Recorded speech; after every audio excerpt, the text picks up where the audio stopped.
Bernie Sanders, a proud democratic socialist, proponent of the kind of cradle-to-grave socialism popular in Europe. Bernie wants Medicare for all, free college for all, housing for all, high taxes, radical environmentalism, more regulation, all in the belief that government can make us all happy, healthy, wealthy, and wise. His platform is polarizing, to be sure. However, those who oppose him do so from weakness, eventually reduced to complaining about the cost of all such things. Why? Because they have already conceded the premise that Bernie's platform is based on. Bernie socialism is simply the logical conclusion of our national mindset, a natural extension of our current socialist trend. Few of us question the moral validity of Social Security. Most accept the government's role in providing health care for the poor and elderly. And when we send our kids to college, they all get government grants and subsidized loans. We must realize that the criteria for participation in what is sometimes called boomer socialism and all these other programs are completely arbitrary. What makes 65 the magic number to live completely at government expense?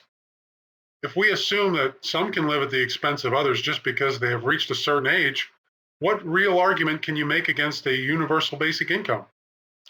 The income requirements for Medicaid are arbitrary. Once you've accepted the premise that you can be forced to pay for the medical expenses of another, what argument can be made against paying for the expenses of everyone? If we are all responsible for educating the children of others, what argument can be made against continuing to pay for that education up to any level?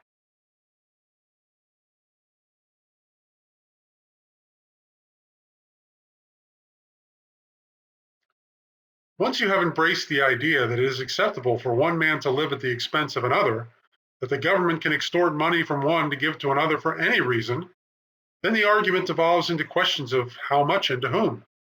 Cost, when a nation can print or borrow money with no apparent limit, no longer seems a restrictive factor.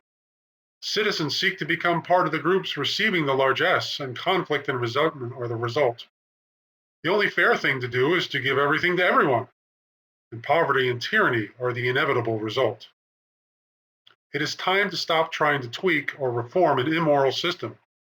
But that means we need to stop demanding provision from the government.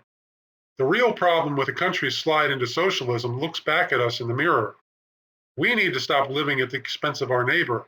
We need to take responsibility for ourselves and our lives.